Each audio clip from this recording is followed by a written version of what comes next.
G'day, you legends. I'm Daniel Thomas. Welcome to Supercharged Mojo. Thank you so much for tuning into the show. This is my conversation with Nathaniel Turner. He has such a unique spin on parenting. He's tried and tested his own philosophies, his own, call it a parenting model. I hope you enjoy this one, guys. Let's get into it.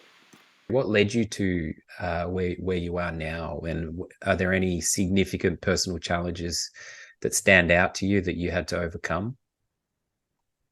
My origin story. I'm from a small, I would say a medium-sized city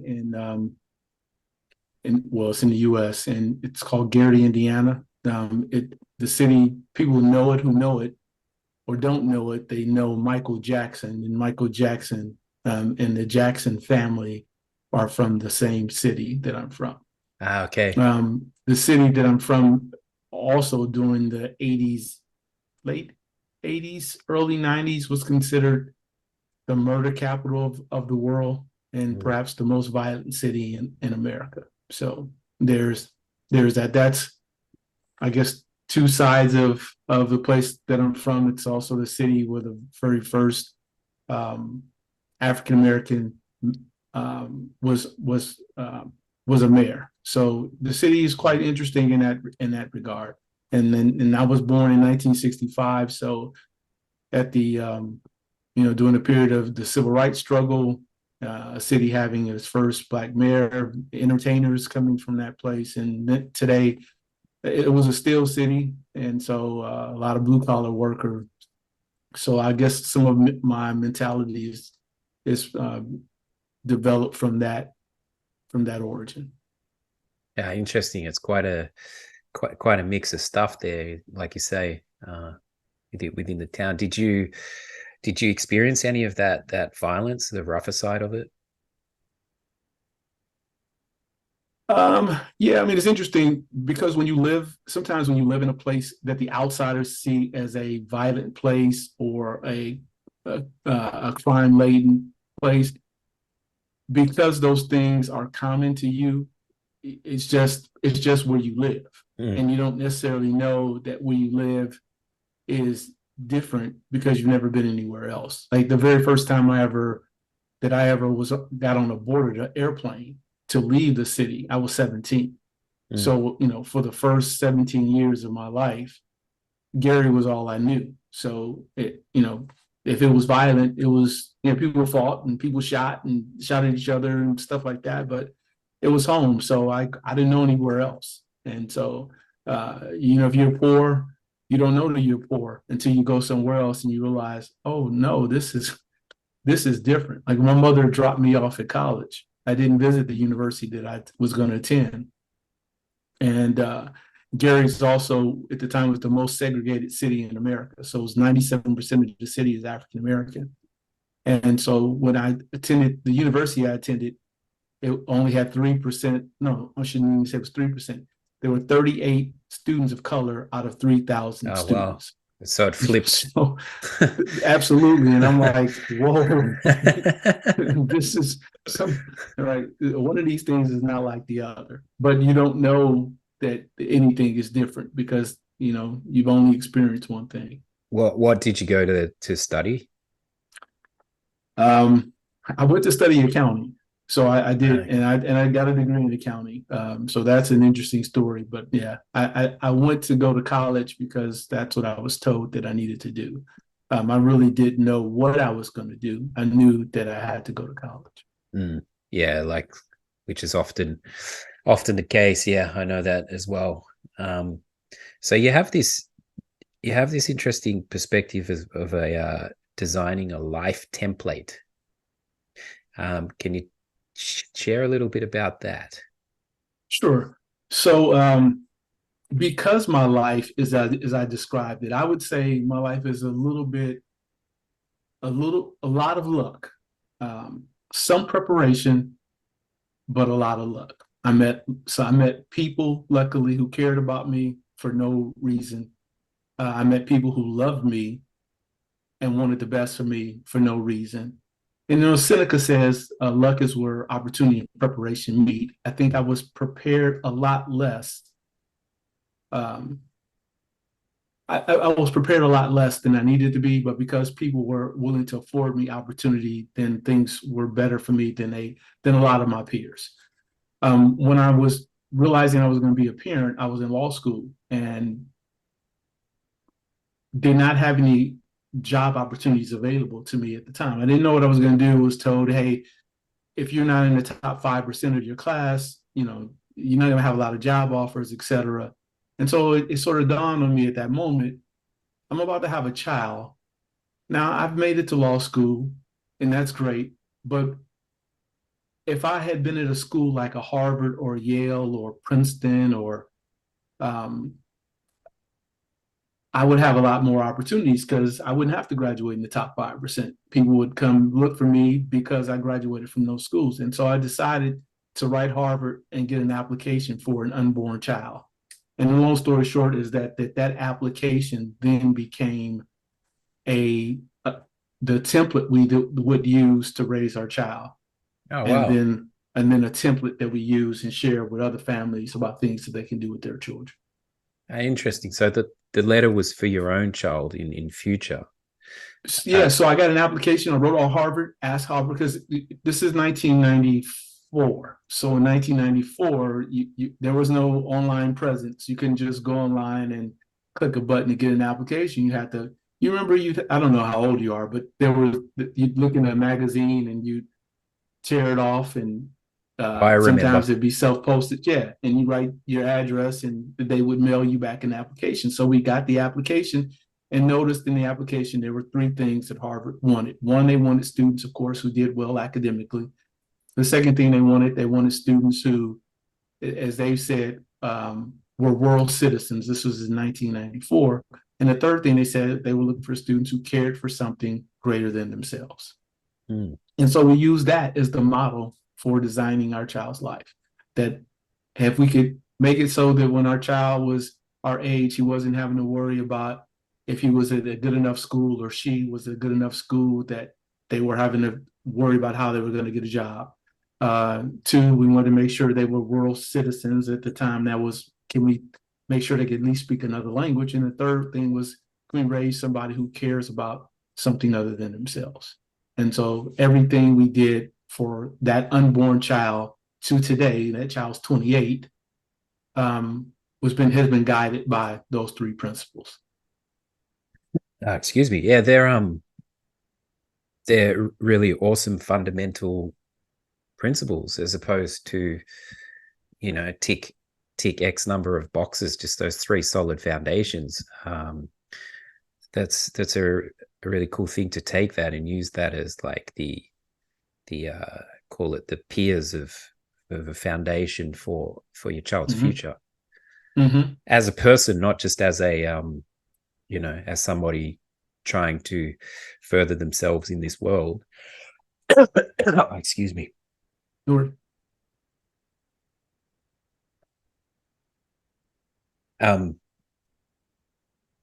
Yeah, so that became your kind of guiding principle.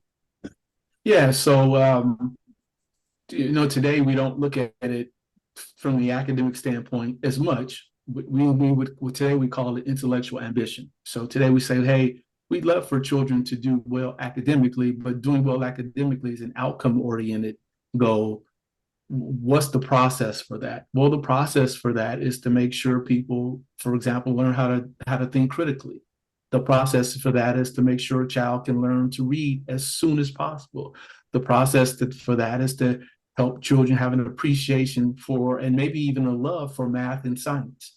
And so if we can do those things, then the academic outcomes are liable to happen.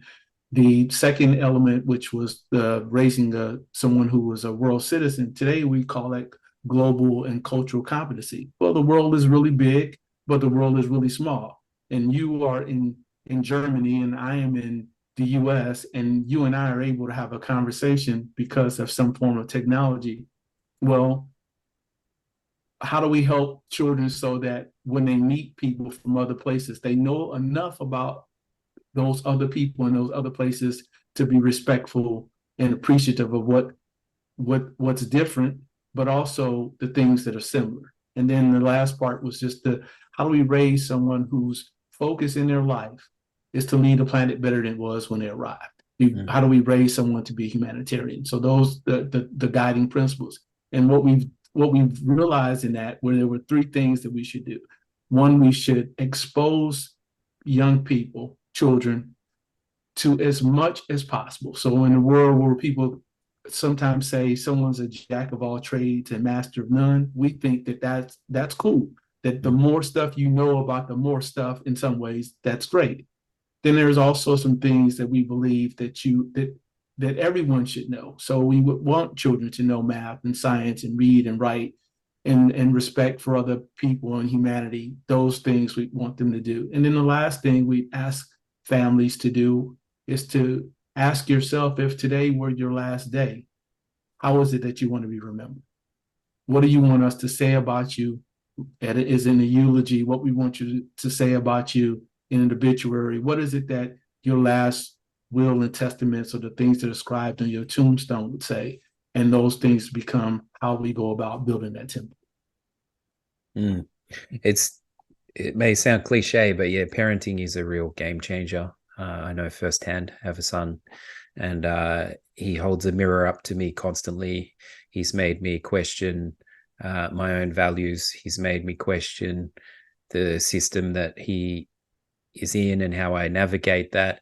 But ultimately, it comes down to the time that I have with him, and he is watching my every move and how I influence him with not only the things that I do, but the things that I expose him to, the lessons that I try and give him. So I just know firsthand what a game changer it was for me becoming a father. And I think it's so awesome that you have taken this as the way forward in how we raise our kids. And I've been tussling a little bit lately. He's just started high school, and I've had some frustration with, my fiance is a teacher, so we have these discussions. She's doing an amazing progressive job with her kids. But generally, some of the stuff I see in schools and the systems of things I tussle with, and then I try and bring it back to, okay, well, that's the school, but how can I have my influence on him as best I can? And I think you've said yourself that rather than get frustrated with the systems, it's about the humans. It was actually nice for me to read that earlier, because in the past week I have been having a little bit of just frustration with the system, and I don't want to be. I'm like, well, what can I do within my family and within my community so that I don't just get a little bit bitter about the flaws I see in these systems. Well, you and I share the similarity. My son's mother, my wife, is also an educator, and so the high school experience was a little bit turbulent, because I see the world very differently than I believe most educators see the world. And I was not afraid of sharing that the way I saw the world was much more accurate than the way that they saw the world. So I do understand. I do understand what could be frustrating. I would say that. I would imagine. Yeah. To me, it's just, the individuality. How does the education system nurture when kids are just so individual that it's very hard to throw them all in the same spot and not allow for the differences. And also from my own experiences through school, it's like it's a tough one, but I'm confident in the influence that I have on my child. But those guiding principles you're talking about, they're very cool in terms of having a broader perspective outside of the little world they're in. Yeah, I remember talking to my son's high school teachers, like at the parent. I don't know if they do. I'm sure they do that in Yeah, Germany. the Parent teacher. teacher conferences, and I would take a minute when I could to express to them that my child was not like everybody's child, which I would assume that nobody's children were all the same. And one of the things I say this all the time, I've yet, even to this day, to ever meet a teacher who ever asked me what my hopes and dreams were for my child. Mm. And I would say to them, I said, this is flawed because the child is mine. And if he ends up in a jumpsuit, an orange jumpsuit that says state pen, or if he ends up turning a tassel and have a doctor's hood, either way, people are going to hold me responsible for that. And so I would say to them, like, stop trying to pretend like I don't exist and what I want for my child doesn't matter. And so Some some discomfort. of the some of the some of the teachers understood that. Some of them Oh, understood awesome. that. Awesome. Some of them didn't. But today, my son holds a PhD in electrical and computer engineering from one of the top schools in the world. I would say Carnegie Mellon University, and he's working on an MBA now. And as I mentioned earlier, when I was in Germany because he was playing soccer or football, and he was playing, and he had tryouts in Germany in Nuremberg. So now I have the proof that I was right. So when they were, hey, seems ridiculous. Yeah, okay, all right, whatever you say, but we're going to do it this way because at the end of the day, I'm the person who's going to be responsible for it. So I would say whatever it is that you believe is in your child's best interest, it's probably in your child's best interest, unless you're talking about something really obnoxious. But generally, the education does lump all kids together and makes some assumptions about all kids being identical, and I sort of get that. I mean, you've got a classroom with 30 people. You probably don't have a lot of time and energy to be trying to differentiate child after child, but the children are different, and we should have a conversation with the parents and find out what their hopes and dreams are for their children. I clashed with a teacher a little bit here because one of the kids was heading off on his family were taking him on a like sort of a kind of world trip in a way, but they were doing it like in a van and stuff, and they were like going to Italy and all this, and she was very much like, this is going to disrupt his education. He should stay in the village.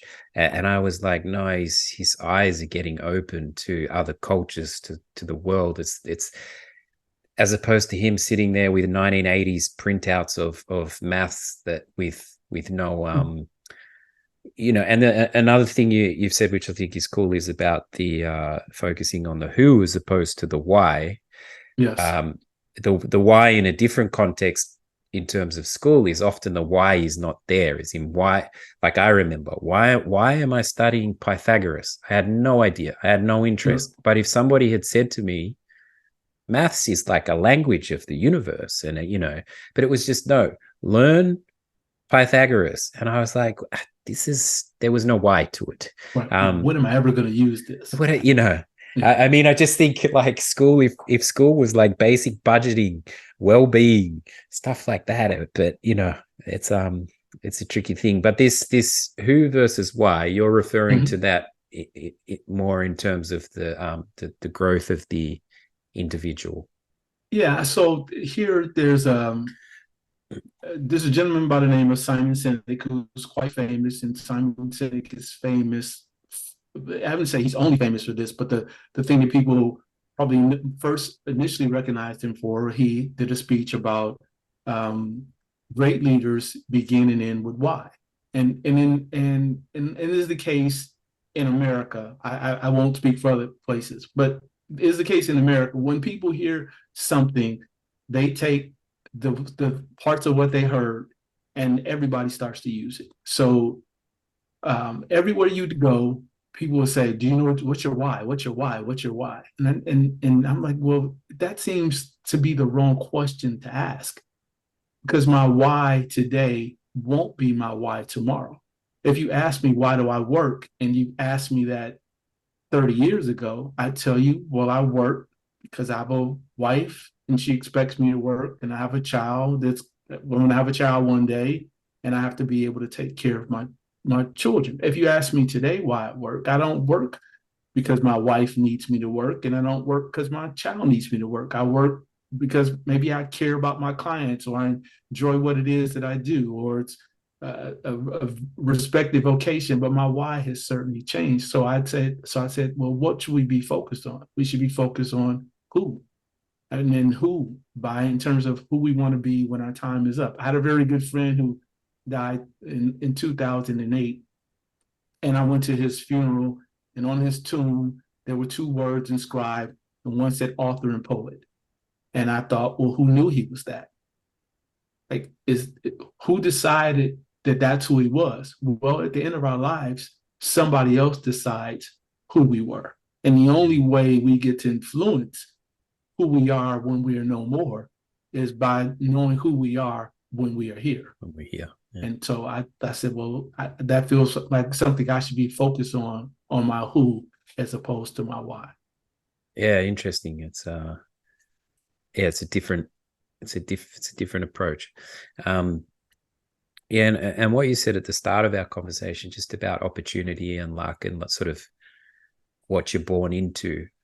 A lot of kids are born into circumstances where they're merely surviving, and they just, what I've kind of observed, they just don't actually have the space to even kind of pursue much else, because they're so busy just surviving day by day, because they're in crisis families or whatever it may be. But sometimes it does make you ponder in terms of parents preparing to have kids, and what would you say to them? Well, as you said earlier, something about parenting. I think parenting requires a lot of hubris. I think any of us who decide to be parents, especially if I could go back now, and I'd say to myself, dude, you are not even close to being prepared to be a parent, because I've had the benefit of like being a parent now for 28 years. And again, in the US, folks are commonly say, well, there's no book and there's no manual. To which I would say, well, then create your own book and create your own manual. So that's the very first thing I would say to parents. What is it that you want for this unborn child? Like, let's imagine, let's be audacious, let's dream, but what is it that you want to happen for this child's life? When this child turns 18, what do you want to happen? I decided, right, that when my child graduated from high school, I wanted my child to, at the very least, meet the academic qualifications of a school like Harvard. So I at least knew that I wanted that. And then I wanted my child to be a humanitarian, and I wanted my child to have a global perspective of the world. That's what I want. But most of the time when I talk to parents, they haven't thought at all about what they want for their children. They say, well, I want my child to be happy. Well, okay, well, what does that mean? Right? I want my child to be well-adjusted. Well, what does that mean? So I would say what parents need to do is have some concrete benchmarks for what it is that they want to happen for their child. And then so thereby work backward. The second thing I would say is parents have to take a very good look at themselves, because a lot of who we are manifests itself in the children that we bear. And unless we, know who we are, I mean, we're very likely to cause damage to children because we haven't taken the time to figure that out. And then thirdly, whoever it is that we're going to have children with, assuming we're having children with someone, the question then I would ask, is that a relationship that's sustainable? And so we talk a lot about sustainability of the planet, the air, the water, et cetera, fuel sources, et cetera. But we don't talk about sustainability in terms of humanity. Well, can Daniel and Nate coexist and raise a child if Daniel and Nate no longer care for each other? Can Daniel and Nate set aside whatever problems Daniel and Nate have so that they can raise a child that can be intellectually ambitious, globally and culturally competent, and humanitarian driven. And if Daniel and Nate don't think they can do that, then maybe Daniel and Nate, when Nate and Latanya in my case, say, then we shouldn't have a child. Because once you invite somebody somewhere, then you owe them the best of you. At least that's the way I look at it.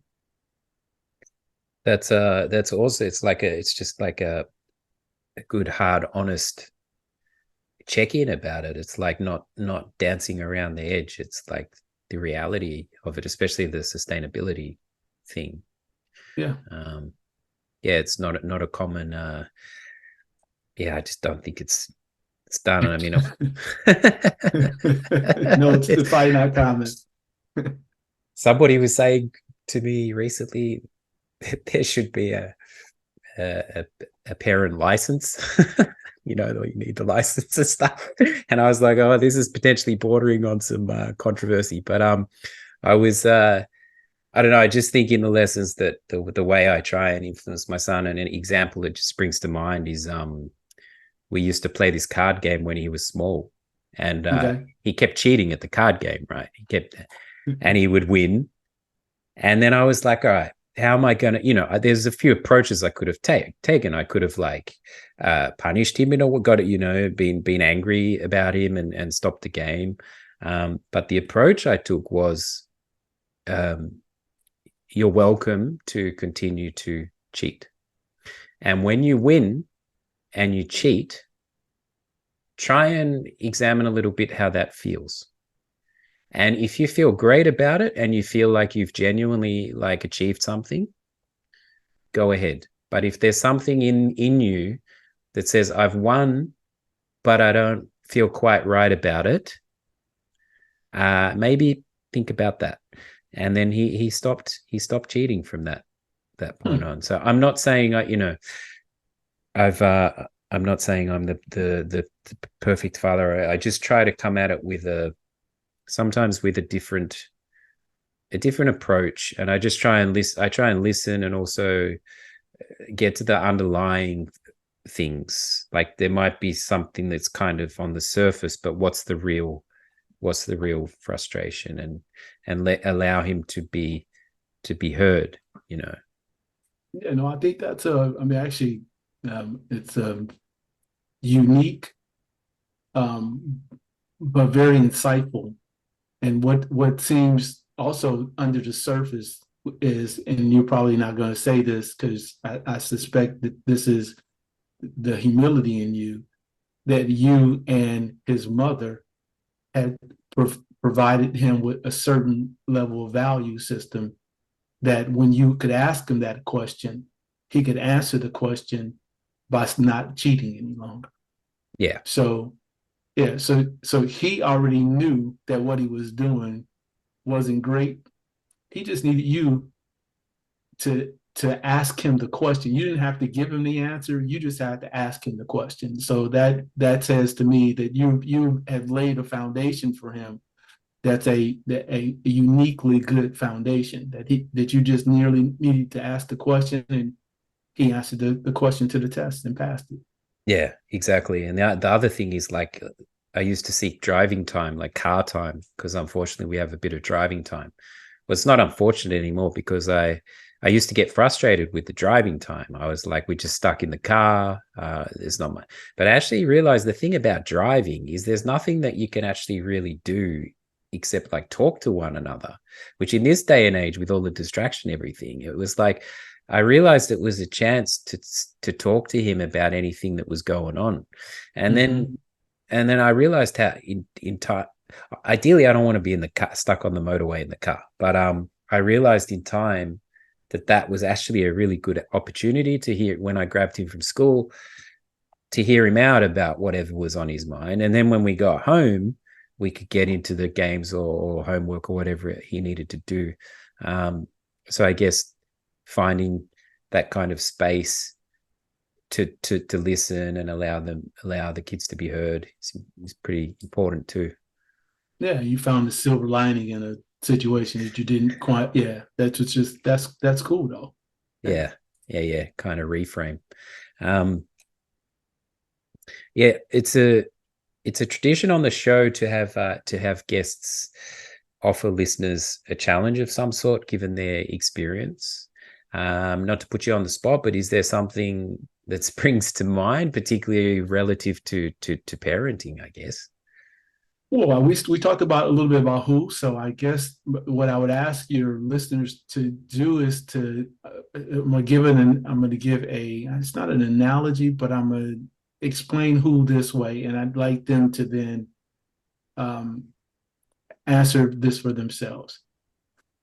Okay, so it goes like this: you are not who you think you are. You are not who you believe others think you are. You are only who those you are in a relationship with know you to be. So I'll explain it. If you ask me, Daniel, what kind of father I am, I would say to you, Daniel, come on, man. I'm the greatest father in the history of the world. And then you say, well, what does your son think? And I say, I'm pretty sure my son thinks I'm the greatest father in the history of the world. And then you say, well, can I talk to your son and ask him myself? And you talk to my son and you say, and he says, no, man, he's not, I don't even like that guy. Who am I?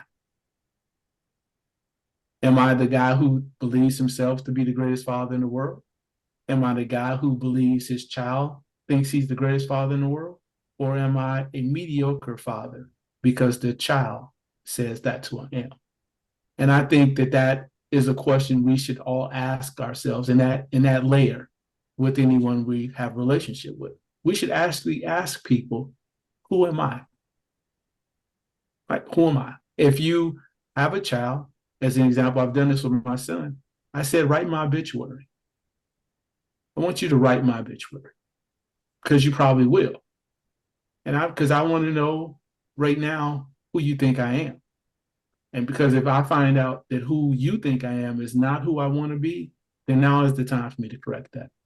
So That's all. Yeah, there's a certain amount of courage in that as well. Like even not only family, but anyone who's close to you to ask that question. What is your perception of me? I've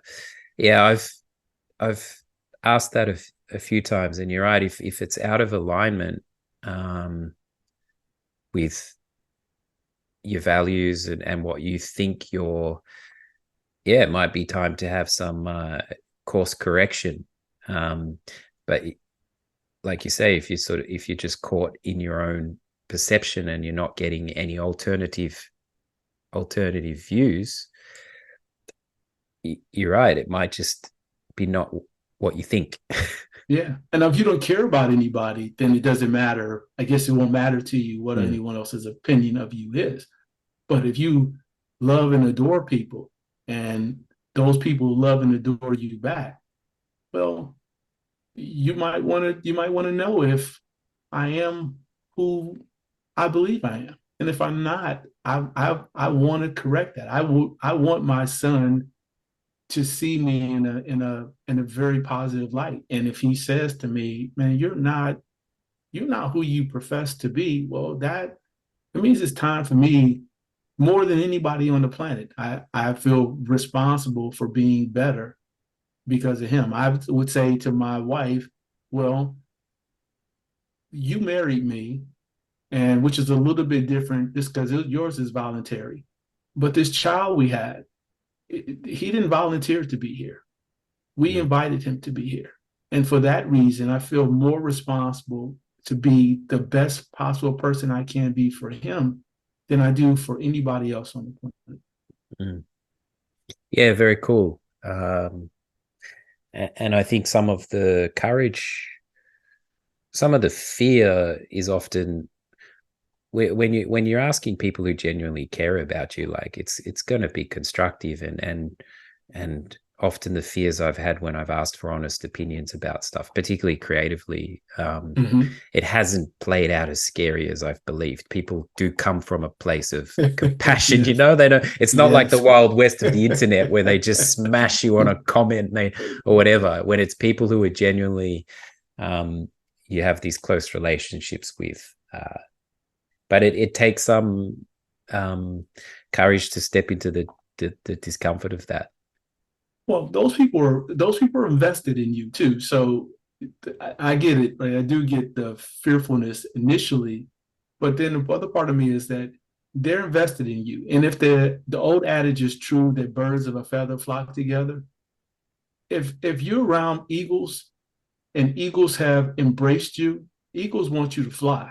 And so if eagles see that your wings are not moving in the right fast enough, or you're not spreading your wings out far enough, well, eagles should tell you, hey, we want you to be an eagle. So here's what you need to do differently. And I would imagine if a baby eagle, when they get tossed out the nest, I would imagine a baby eagle would not be offended if the other eagle said, hey, you better learn how to fly. You're going to crash on this concrete pretty soon. Yeah. But I guess we can lose sight of that the people who do care about us, whose opinion we do value and care about, 9 times out of 10, I would probably say 99 times out of 100, they're not going to say anything that's harmful to us. They're going to say things, even if it sounds constructively or if it sounds critical, there's probably still going to be some grains of constructiveness inside of it. Yeah, for sure. For sure. No, that's very cool. Where can people find you? The easiest place is I have a website and we're updating that now, but the address will still be the same as Nathaniel A. Turner. So NATHANIEL, like you spell Daniel, TURNER.com. That's the easiest place. And so are you writing on that site and things?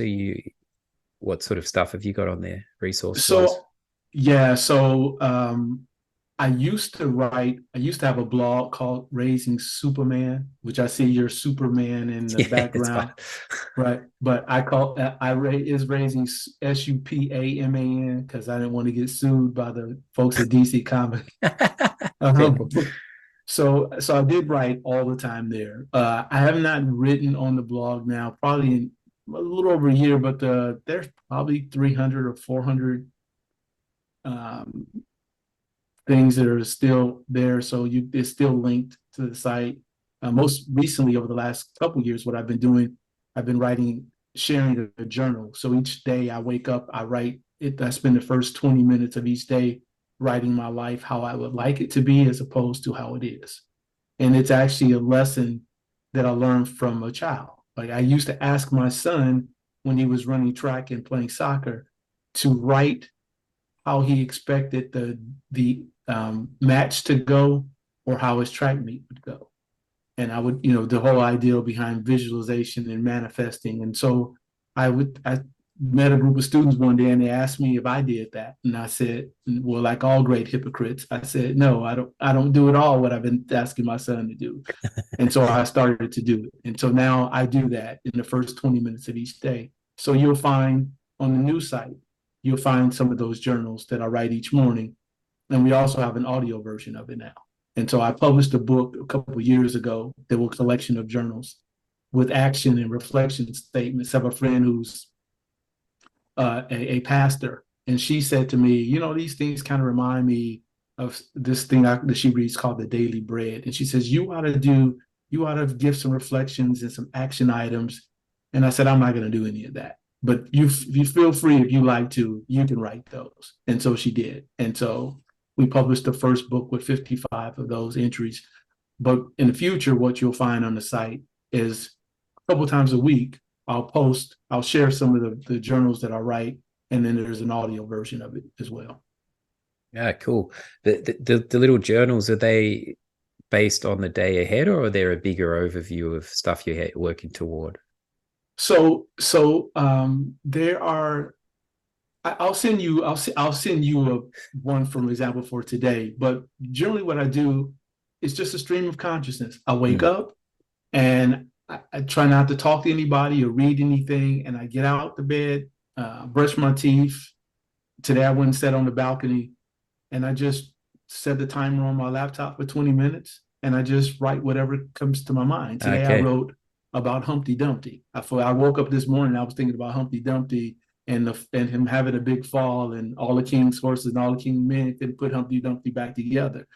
And I was like, well, what does that mean? But why am I getting that today? And so I wrote a journal entry about what it means for you to fall and realize that nobody can put you back together, that you have to figure it out yourself. So sometimes I write about things that I want to do. I may have, you mentioned about being in Australia.